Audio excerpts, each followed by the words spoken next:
Hello and welcome and namaste from New Delhi. You're watching DD India News Hour. I'm Gautam Roy. Coming up over the next 1 hour. Budget session of India's parliament begins. President Murmu highlights confidence boost in Made in India defence platforms after Operation Sindoor.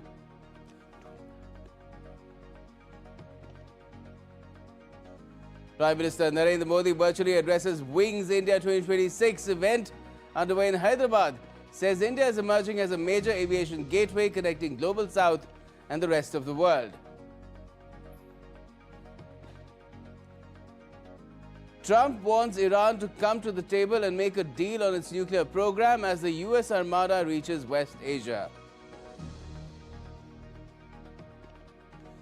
French President Emmanuel Macron flags Greenland tensions as a strategic wake-up call for Europe as he hosts leaders of Denmark and Greenland in Paris. And a tantalizing men's semi-final showdown beckons at the Australian Open. 25-time Grand Slam winner Djokovic gets a walkover after trailing his opponent to face world number 1 Jannik Sinner on Friday.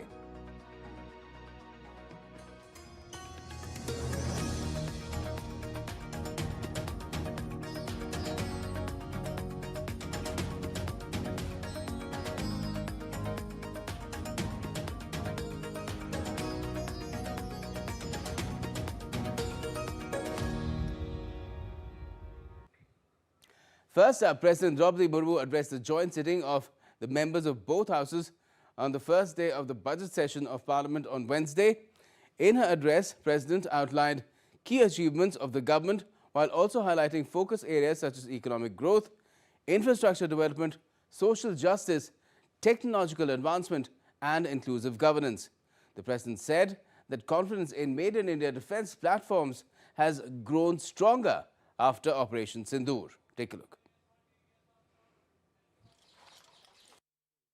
Addressing the joint sitting of both houses of parliament at the start of the budget session, President Draupadi Murmu said that over the past 11 years, the economic foundation of the country has grown significantly stronger, and despite various global crises, India has remained the fastest growing major economy in the world.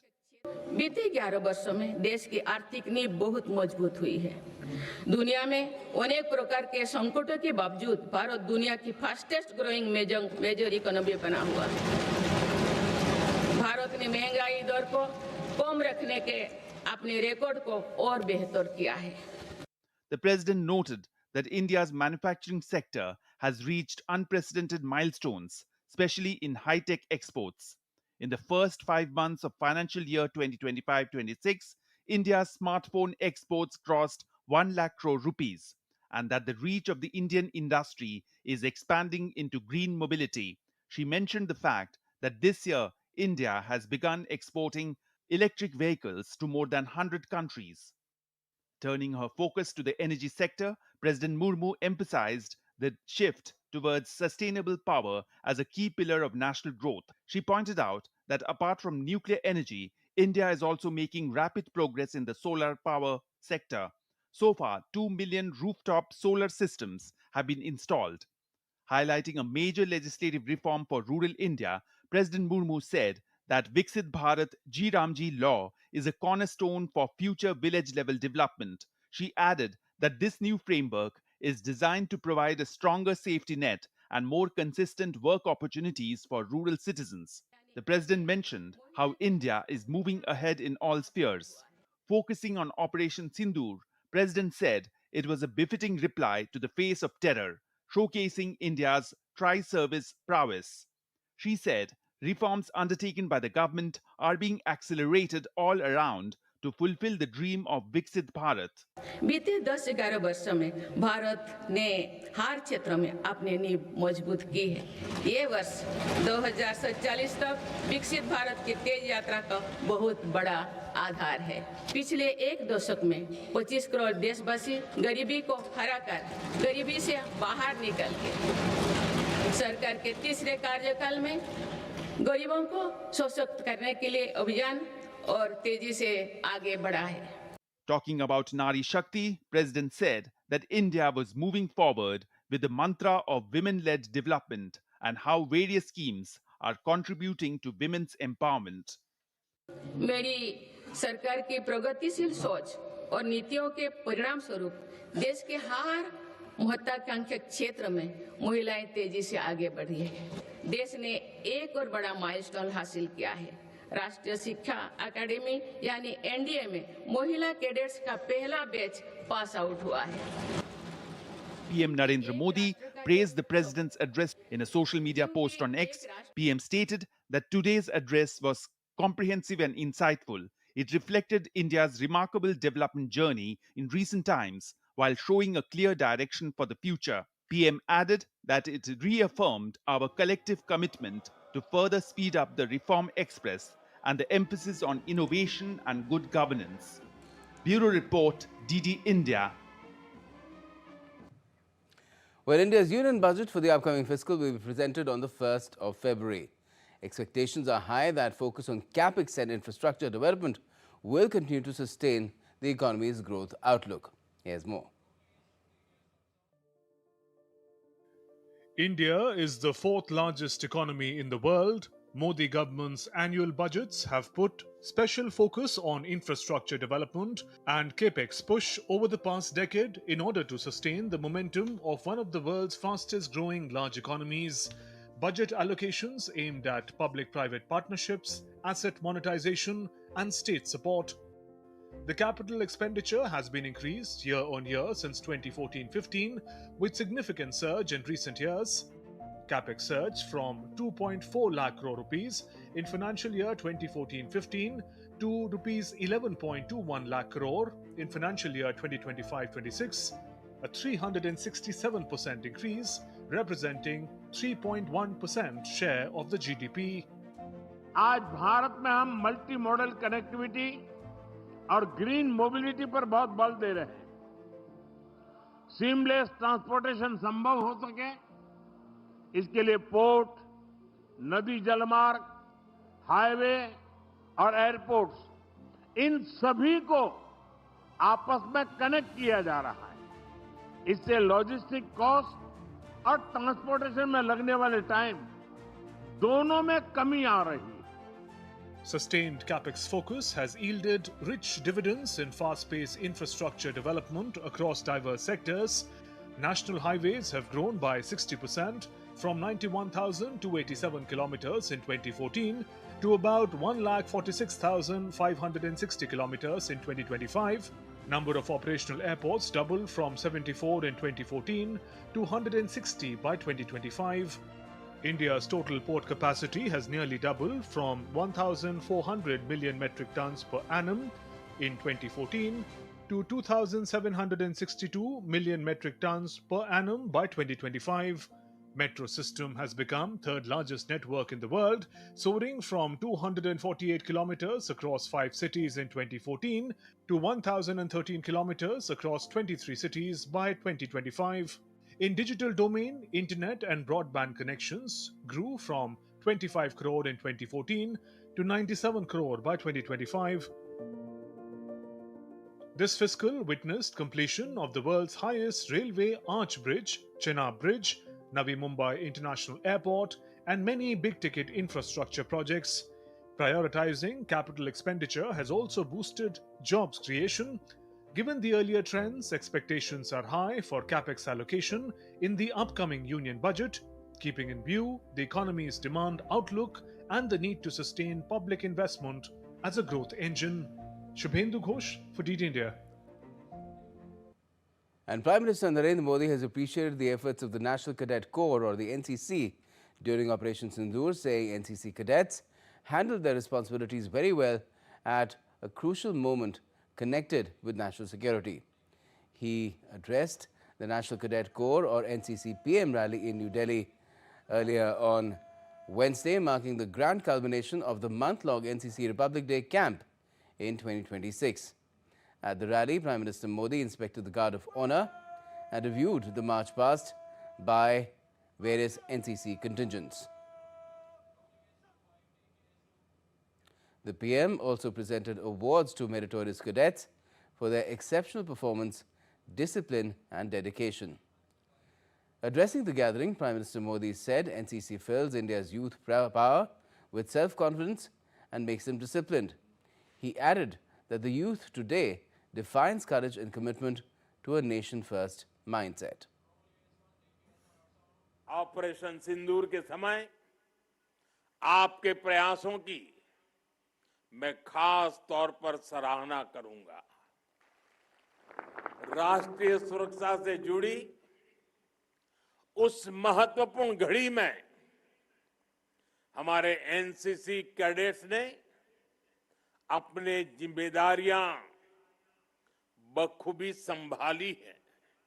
आपने यह दिखा दिया कि NCC में parade ground की training के साथ ही nation first के विचार प्रवाह की भी ट्रेनिंग होती है। एनसीसी से मिली यही देशभक्ति है, यही वो लीडरशिप है जो मुश्किल समय में देश के प्रति पूरी शक्ति से काम करने की प्रेरणा देती है। Well, the camp witnessed the participation of 2,406 NCC cadets from across the country, including 898 girl cadets. The rally also saw the participation of 207 youth and officers from 21 foreign nations. The theme of this year's rally has been Rashtra Pratham Kartavya Nishtha Yuva, reflecting the spirit of duty, discipline and national commitment among India's youth.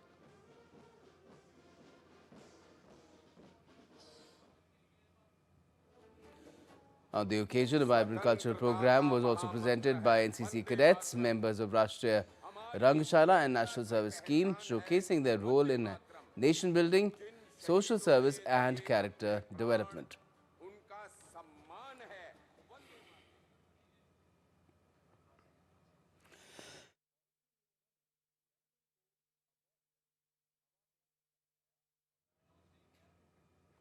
Also, the Prime Minister said today that India's aviation sector has witnessed a historic transformation in just a decade.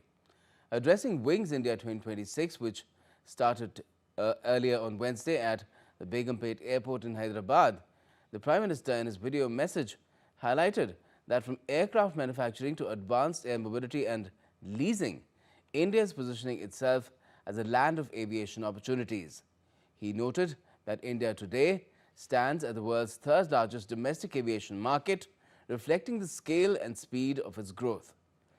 Prime Minister said that the next era of the aviation industry is full of aspirations and India is emerging as a major player. Aviation industry का अगला युग बहुत aspirations से भरा हुआ है और भारत इसका एक बड़ा प्लेयर बनता जा रहा है। Aircraft manufacturing, pilot training, advance air mobility, aircraft leasing, ये ऐसे सेक्टर हैं जिन्हें लेकर भारत अनेक संभावनाओं के साथ आपके समक्ष उपस्थित है और इसलिए विंग्स इंडिया की ये समिट हम सभी के लिए इतनी अहम हो गई है। फ्रेंड्स, पिछले एक दशक में भारत के पूरे एविएशन सेक्टर में एक हिस्टोरिक ट्रांसफॉर्मेशन हुआ है। Let's tell you a little bit more about Wings India 2026, which is Asia's largest civil aviation event. Well, it started on Wednesday in Hyderabad and will continue till the 31st of this month. The 4-day event will showcase the rise of Indian aviation and the future of global flight. DD India's Rahul Padhya gets us more. India's Union Civil Aviation Minister K. Ram Mohan Naidu inaugurated Wings India 2026, the 4-day mega event at Begumpet Airport, setting the stage for India's aviation sector to showcase its transformation into a global growth engine. This time the Wings India show, what we are confident to showcase is the strength of India in the field of civil aviation, especially in the manufacturing sector. You have all seen how the demand and the growth has been in the area of civil aviation. We have doubled the airports, we have doubled the passenger growth, we have doubled the aircraft fleet that we have over the last 10 years, thanks to the visionary Prime Minister Honorable Shri Narendra Modi ji and the kind of reforms that he has brought in civil aviation, especially the UDAN scheme. But what we are trying to do right now and for the next decade that is going to come is to improve the manufacturing ecosystem in the country. The first 2 days, January 28 and 29, are dedicated to business discussions and policy engagement. Roundtable sessions will cover airports, airlines, women in aviation, aircraft leasing and financing. A panel on helicopters, a global CEOs forum and a ministerial plenary will further highlight industry priorities. From January 30, the expo opens its doors to the public, offering a closer look at the future of flight. A major attraction is the static display featuring 34 aircraft and helicopters. Russia's United Aircraft Corporation is showcasing the Ilyushin IL-114-300 and the Superjet 100, making their debut outside Russia. Air India is presenting its Boeing 787-9 Dreamliner, while Air India Express brings the Boeing 737 MAX and Akasa Air the Boeing 737-8 MAX. Airbus and Hindustan Aeronautics Limited are also displaying their latest aircraft and helicopters. Rahul Upadhyay's report for DD India. And still to come on DD India News Hour. Keir Starmer becomes the first British PM to land in China after 2018, aiming to strengthen ties with Beijing as relations with the US become uncertain.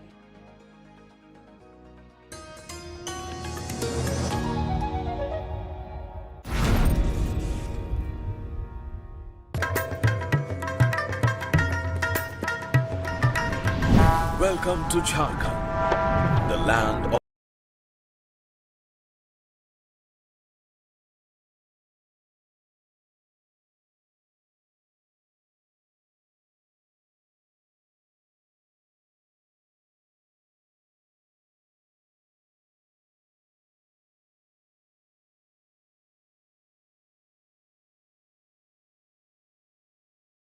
forests.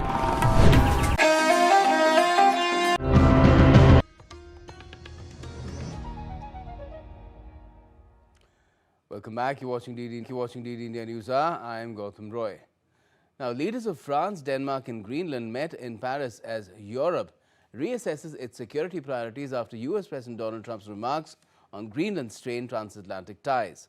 From Paris to Brussels, calls are growing for greater European defense autonomy and a stronger regional role within NATO. More in this report.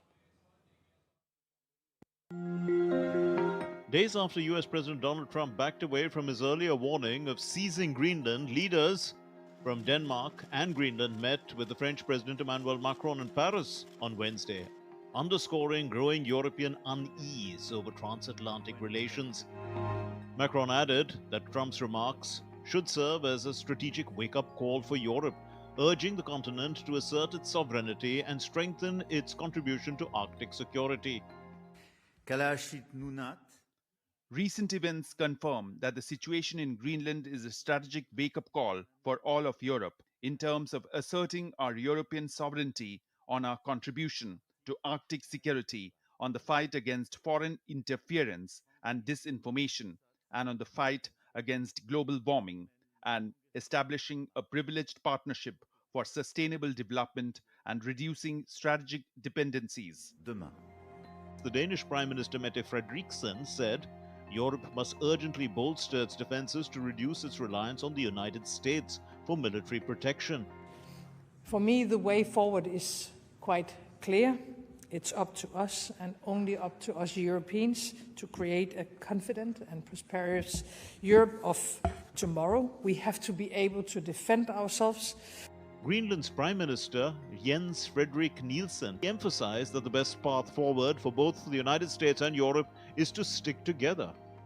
For us, this is about the values in the world, our democracy, respect for international law and order, and integrity.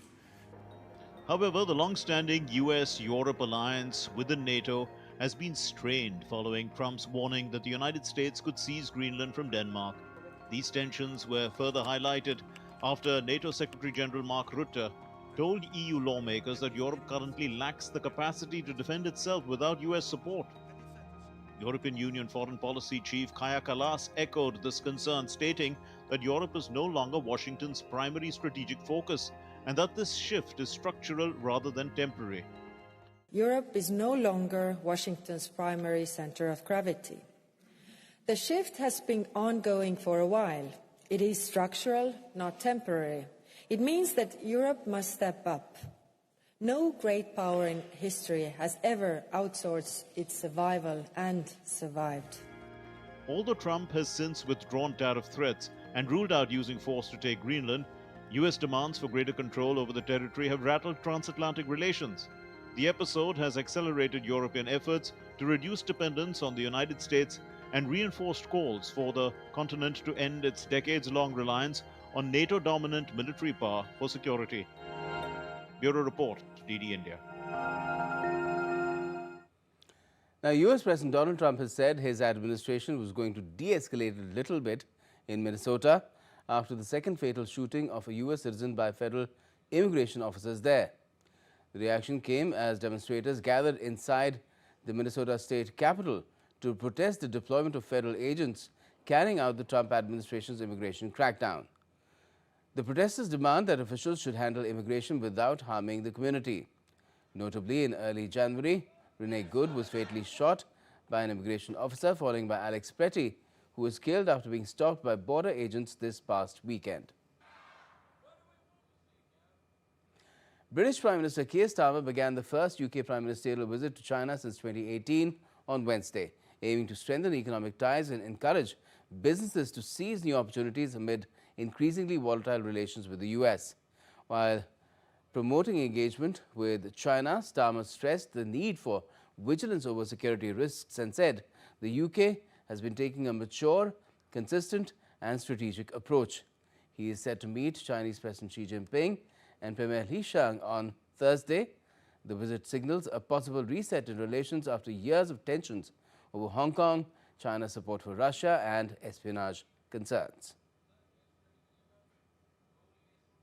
They say that 8 days is a long time in politics. Try 8 years, because it's 8 years since a British Prime Minister stepped on Chinese soil.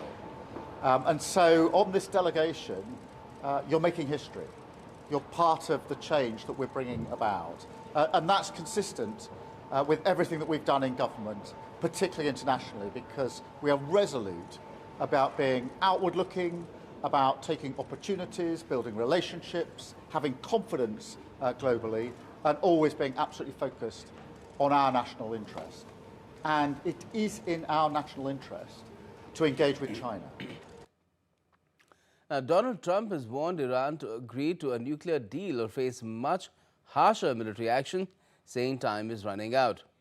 In a social media post, the US president reiterated that Iran must not acquire nuclear weapons and claimed the US naval armada, led by the USS Abraham Lincoln, which is an aircraft carrier, was moving towards the region. The warning comes amid heightened US-Iran tensions following recent military strikes and unrest inside Iran. Meanwhile, Iran has said it is open to dialogue with the United States based on mutual respect, but warned it would strongly defend itself if provoked.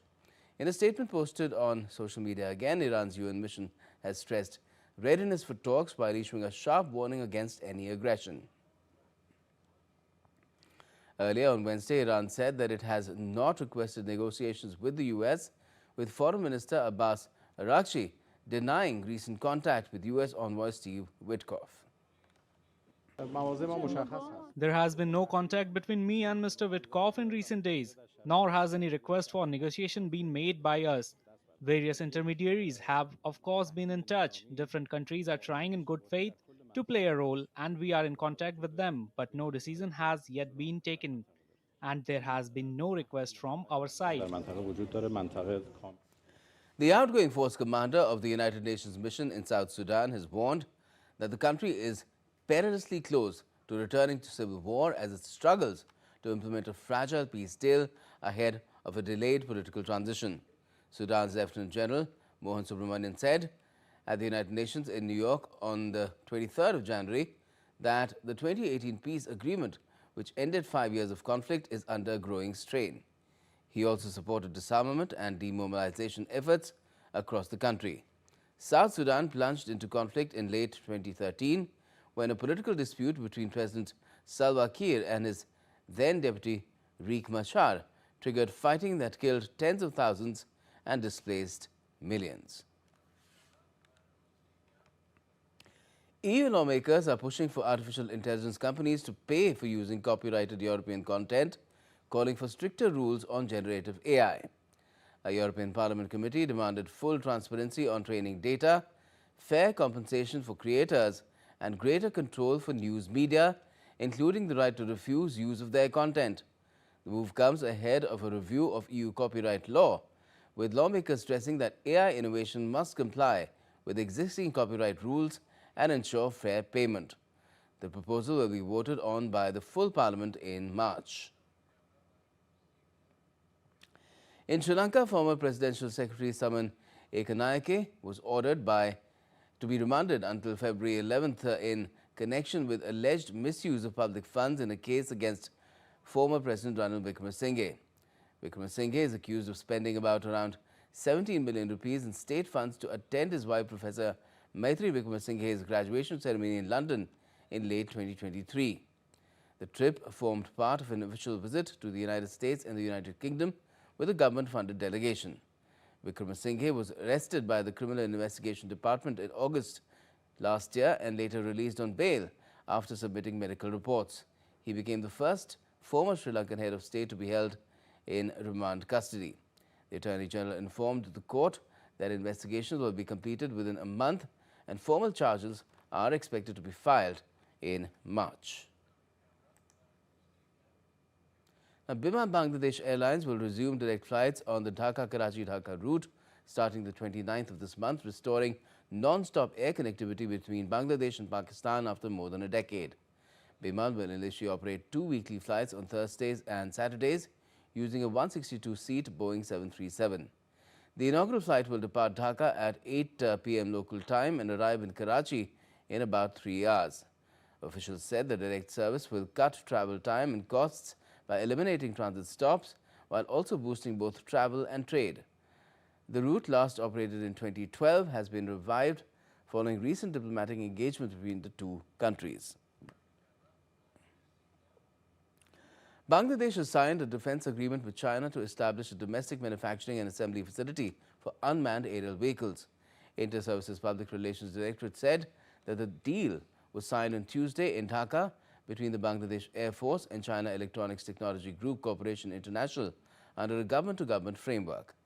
Under the agreement, the two sides will jointly set up a state-of-the-art UAV production and assembly plant in Bangladesh, alongside technology transfer, capacity building and industrial skill development.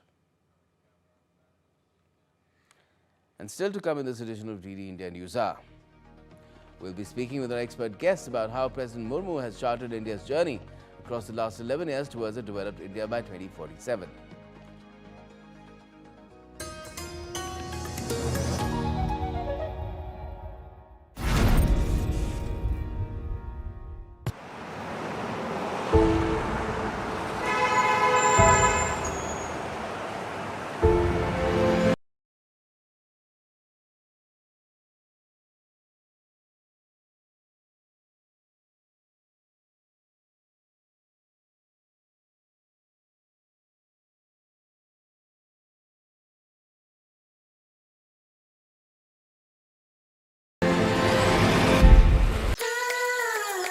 The land of forests, nature's hidden jewel.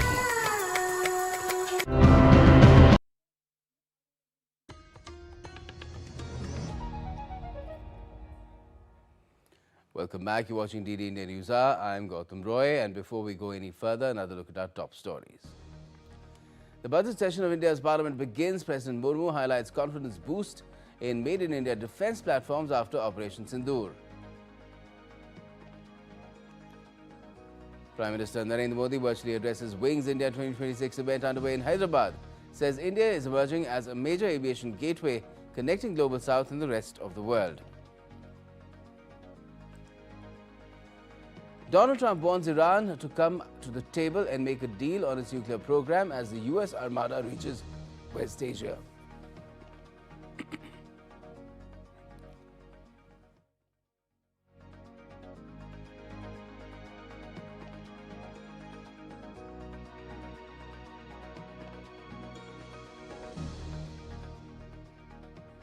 And French President Emmanuel Macron flags Greenland tensions as a strategic wake-up call for Europe as he hosts leaders of Denmark and Greenland in Paris. Let's now take you back to our top story, which is about the start of India's budget session of Parliament, with the President's inaugural address to the joint session or sitting of both the Houses of Parliament. The President charted India's journey through the last 10-11 years that have commenced with the NDA's rule returning to the centre in 2014, and how India has made rapid progress in not just terms of taking the economy forward, also in terms of social justice and in terms of self-reliance. We're joined by Sanjay Singh, senior journalist, to talk about it. Sanjay, what do you make of the President's address at this critical juncture when, of course, there are a lot of global uncertainties that India is having to navigate as well? Gautam, as you know, it is mandatory of the President to address joint session of Parliament whenever in any new year the session begins. Today was like her previous address to joint session of Parliament. She outlined the developmental projects that government is undertaking, how India has moved in last 11 years, the concept of Viksit Bharat, the concept of self-reliance, and the way forward. The critical portion that you were mentioning about in these times when world is seeing two major conflict situations around the world, and US, of course, acting as a bully to different sovereign nations.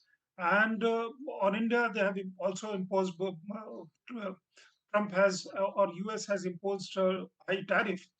And in those circumstances, India navigating those things with elan, with great deal of confidence, and standing up to those challenges and achieving a kind of economic growth that we have achieved. Fastest growing major economy that India continues on that path. We are fourth largest and we are on path to become third largest. The President beautifully outlined those things. The challenges ahead also posed, because in these times you see AI is both coming as a great help, but at the same time there are challenges with deep fake and all those things. She addressed all those points, in the sense also certain quite a few good things about youth, about women, about farmers. The stress, I would say, was on economic aspect, our growth, our India's growth story. And I think that would be discussed in detail when in next few days, when Parliament post-budget, post-presentation of budget, the Parliament sits, both houses of Parliament will have another kind of discussion that is called Thanksgiving motion to President's address. And there you'll see a lot more debate, opposition making their own point, and ultimately Prime Minister Modi coming out with his reply. That is very keenly watched as and when that happens.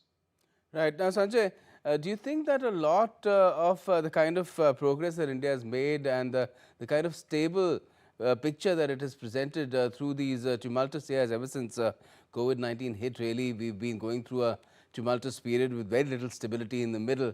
If you talk about what's been happening around the globe, India has sort of stood out because of the kind of intrinsic strengths that it has worked upon, especially during the last decade, where not only have people been uplifted from relative poverty, but we have increased our own self-reliance in critical sectors.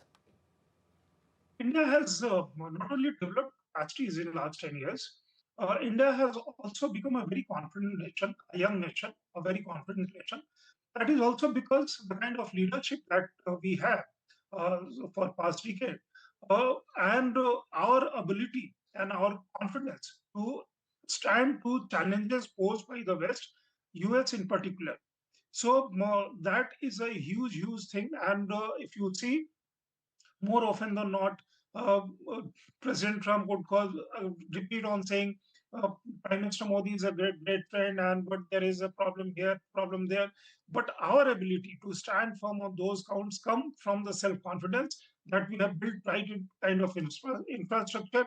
We have the aspirations, popular aspirations, which were once considered as some kind of a bane for this government, has turned into a boon for this government because the government is providing assistance, the right kind of assistance in terms of logistics, in terms of laws, and their people also are very confident to chart out their own path. So there is popular aspiration, the confidence, and right kind of support system from the government. The government, of course, is doing its own part and taking lot many people, billions of people out of poverty, feeding so many people every month they get ration, and therefore, and also there is a great deal of thrust on manufacturing, which was missing earlier. So that those combined India today is in a position to challenge any country, and you saw yesterday, mother of all kind of trade agreements, FTA was signed with EU. Yes, it has been finalized. Definitely, in fact, the world is turning towards India. In India, in just the recent period, has firmed up. Apart from the EU, many other big-ticket trade deals, which, of course, will take time to come into effect. Perhaps the nearest one to come into effect, if it goes through the UK Parliament, would be the one that we had with the UK last year. But clearly, the world is turning towards India with a lot of hope, especially when the US is turning away from its allies and partners. India has shown the way if you're a confident nation and if you have power, capacity, and kind of grit and guts to stand up to those things, and you also have vision, then you can certainly navigate your own path. The bullying tactic of US will not work. And therefore, we see that lot many countries which were earlier part of closely aligned with USA or with some other kind of agreement, trade agreements with certain other countries, they are gravitating towards India. They are talking good things about India. And we have this ability. Of course, Prime Minister Modi scores very highly on that count. The kind of confidence the investors around the globe have about India, the leading economists have confidence of India, and also head of nations and states have that kind of confidence about PM Modi and also about India's growth story. That makes a difference for us. And in that sense, when Parliament begins and President makes an address to both houses of Parliament, those things become very important. And when those goes out for discussion in Parliament, of course, time will be assigned by the Speaker and Chairman Rajya Sabha.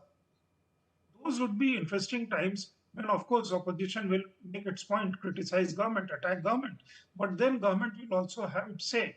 And then it would be interesting to see how this debate, which what President outlined today, how that turns into a debate in Parliament. I hope there would be a healthy debate. I'm positive about that. And that would be, I think, a very interesting thing to watch for people at large. Yes, well, let's see what kind of things crop up during the course of the budget session. What everyone is looking forward to, of course, is the 1st of Feb, Sunday, when the Union Budget for 2026 is rolled out as well. That in itself is quite a headline event. Thanks a lot for joining us for the time being, Sanjay Singh. Thanks, Now, the free trade agreement concluded between India and the European Union on the 27th of January marks the beginning of India's next major strategic and economic leap. This is particularly significant as India and the EU together account for nearly 23% of global GDP and about 25% of the world's population. In many ways, it provides opportunities which are expected to bring long-term improvements in India's production capacity and the quality of its goods. So what is the real long-term significance of this agreement? Let us take a look at this report by DD India's Akhilesh Suman. The free trade agreement signed with the European Union on January 27th reflects India's evolving economic thinking, one that embraces reform with eagerness to learn, healthy competition, and cooperative integration. In contrast to the protectionist tendencies seen in major economies such as the United States and China, it represents an extension of India's long-standing philosophy of Vishwa Bandhutva.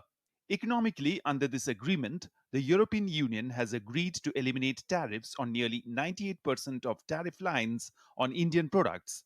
This will directly benefit India's labor-intensive and export-driven sectors such as textiles, garments, footwear, gems and jewelry, and auto components. India-EU FTA is a milestone in India's export history. This is basically an FTA between the two largest economies. EU is the second largest economy, India is the fourth largest economy, and both sides are likely to gain a lot. For the first time, India has agreed to phased tariff reductions in high tariff sectors such as automobiles, signaling that it seeks to enhance productivity through competition rather than fear it. This move is also expected to provide Indian customers with more choices and could potentially lead to a reduction in vehicle prices in the domestic market. The agreement is particularly significant for India's services sector. Indian companies will gain improved access to the European market in IT, professional services, analytics, and business services.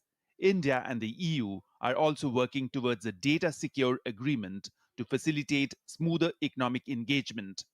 At a time when visa norms are tightening in the United States, this agreement offers a valuable opportunity for India's young professionals. I think this is going to also help professionals, not only the manufacturers, SMEs, large manufacturers, but also professionals to have better mobility from India to European countries and provide services there on their own or through larger companies.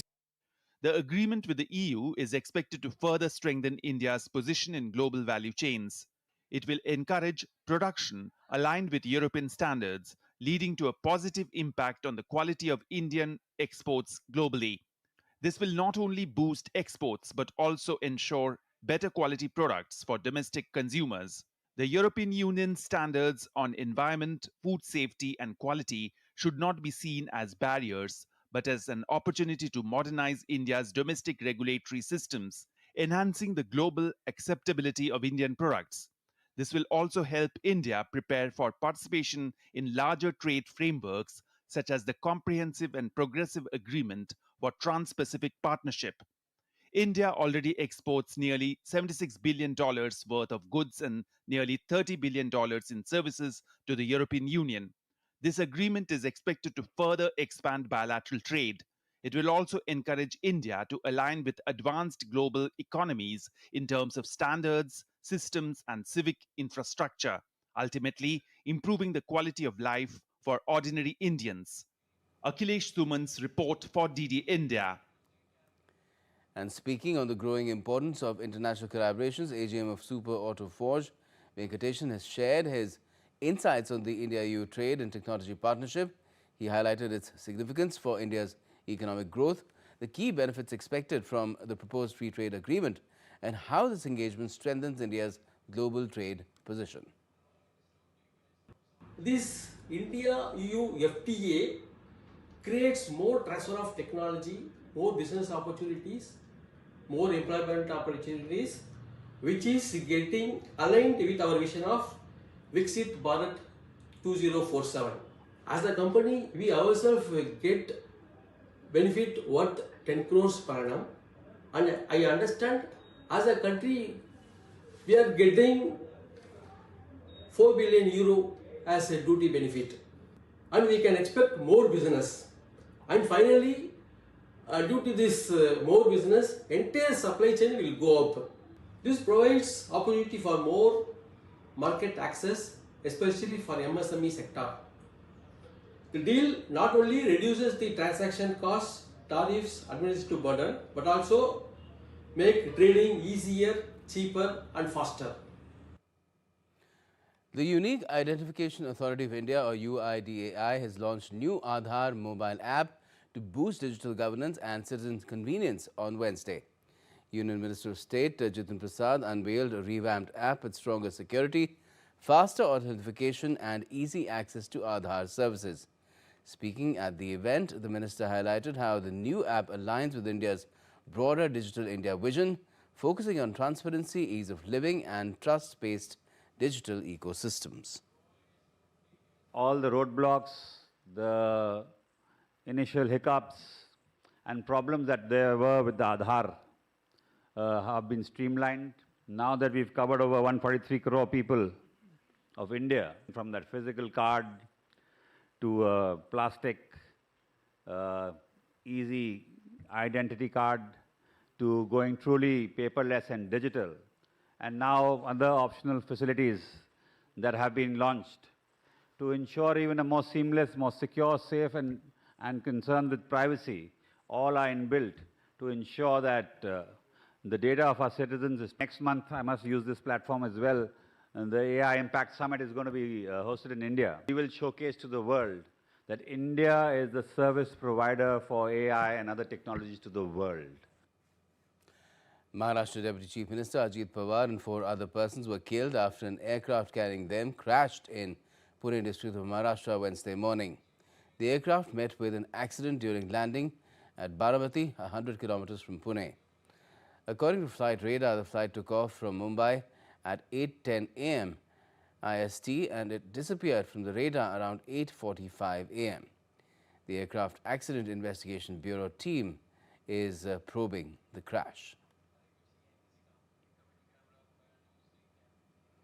India's Union Minister for Petroleum and Natural Gas, Hardeep Singh Puri, met with members of the board of EEC and Minister in charge of Energy and Infrastructure in Kyrgyzstan, Arizbek Kozyshev, at IEW 2026 in Goa. During the meeting, the Union Minister reaffirmed that India traditionally shares warm relations with the members of the Eurasian Economic Union. He also invited companies from the Eurasian Union to expand their footprint in India, as the country is targeting a substantial increase in its refining capacity.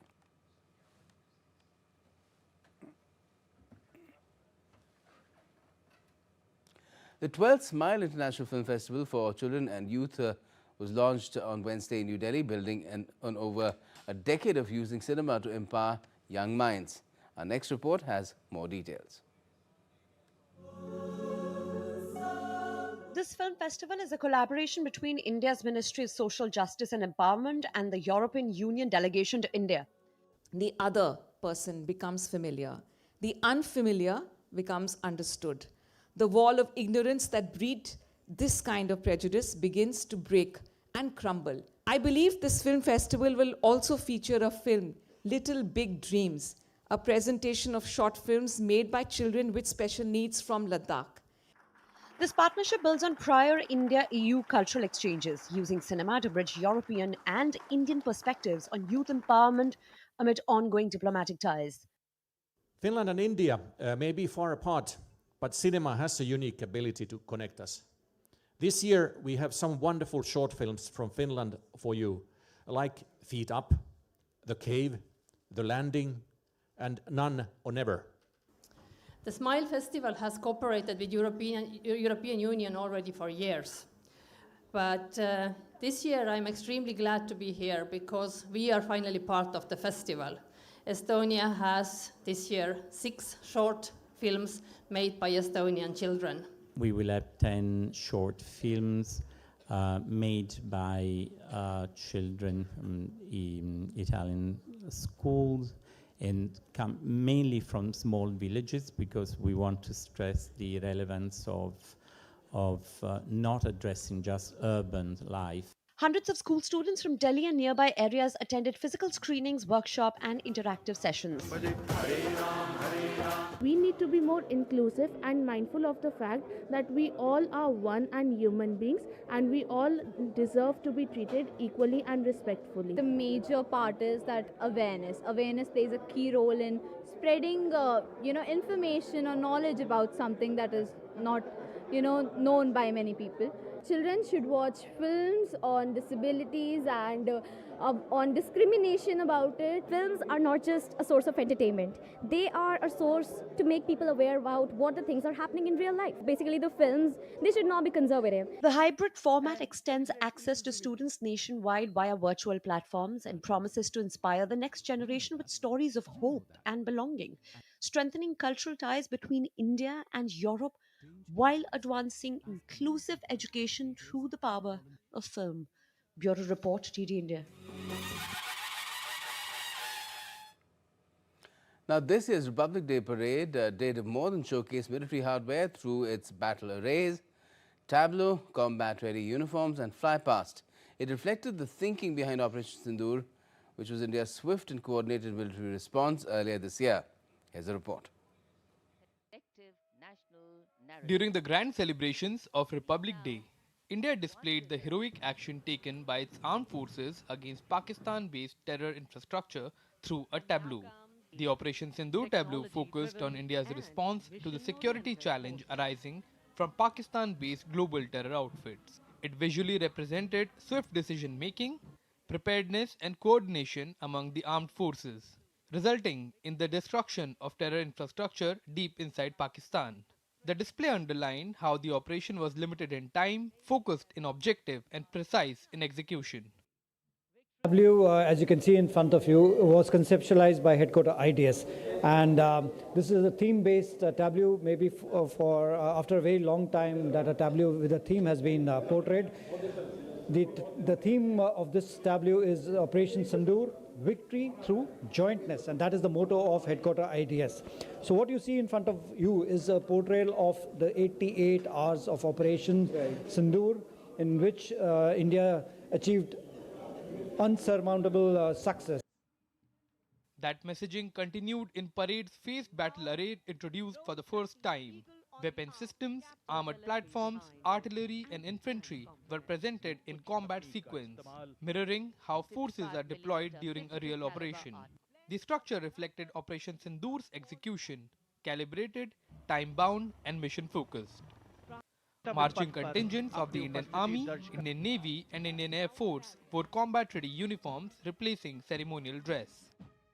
Missile systems, air defense assets and long-range artillery followed display as part of an integrated battlefield, not as standalone platforms. The emphasis was on deterrence through capability, a defining feature of Operation Sindoor's limited yet decisive military posture. Overhead, the fly-past reintroduced the same narrative.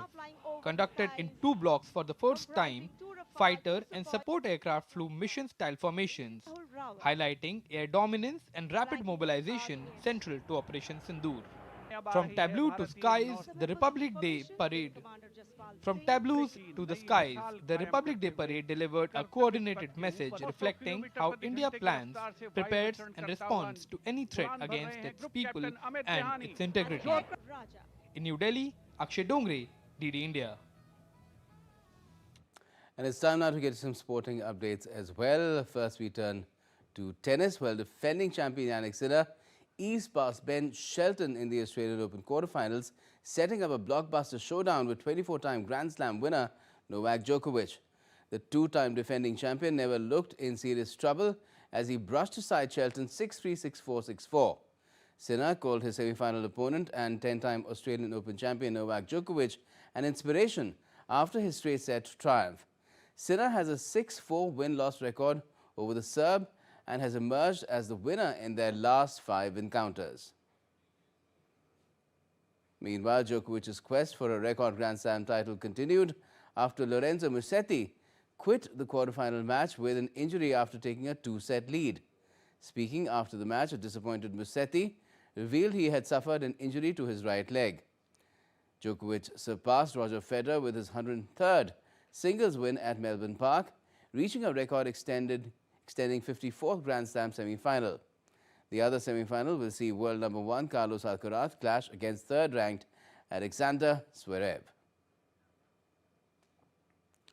And fifth seed Elena Rybakina booked her place in the Australian Open semi-finals with a dominant win over 6-time Grand Slam champion Iga Swiatek. Rybakina secured a 7-5, 6-1 win to advance into the last 4, where she'll face Jessica Pegula. Rybakina fired 11 aces to end Swiatek's career Grand Slam bid, winning 8 of the last 9 games to underline her authority. Pegula, who ousted the defending champ earlier in the event, will play her first ever Australian Open semi-final. Pegula defeated fellow American and 4th seed Amanda Anisimova in the quarter-finals. In the other semi-finals, world number 1 Aryna Sabalenka will take on Ukraine's Elina Svitolina. And in the latest ICC Men's T20I player rankings, several top Indian players have made significant gains following strong performances in the ongoing T20I series against New Zealand. Opener Abhishek Sharma continues to reign supreme as he extended his lead at the top after scoring 2 fiery half-centuries. Tilak Verma occupied 3rd place despite not playing in the series due to injury, underlining his dominance in the format. Indian skipper Suryakumar Yadav has entered the top 10, jumping 5 places to 7th following his unbeaten 57 in the 3rd T20I. Meanwhile, mystery spinner Varun Chakrabarti continues to hold the number 1 position among T20I bowlers. Pace spearhead Jasprit Bumrah moved up 4 places to 13th after claiming 3 wickets in the 3rd T20I. In the all-rounders list, Hardik Pandya inched up 1 spot to 3rd, while Shivam Dube made a big leap of 6 places to 11th. And that's all we have for this edition of DD India News Hour, but let us know your thoughts on the news of the day. And for those on the go, you can get all the latest news and updates from India and across the world on DD India's mobile app. It's available on both Android and iOS. Just scan the QR code on the screen to download the app right away. And we'll be back with more news as it breaks here on DD India. I'm Gautam Roy, and from all of us here in Delhi, thanks for watching DD India News Hour.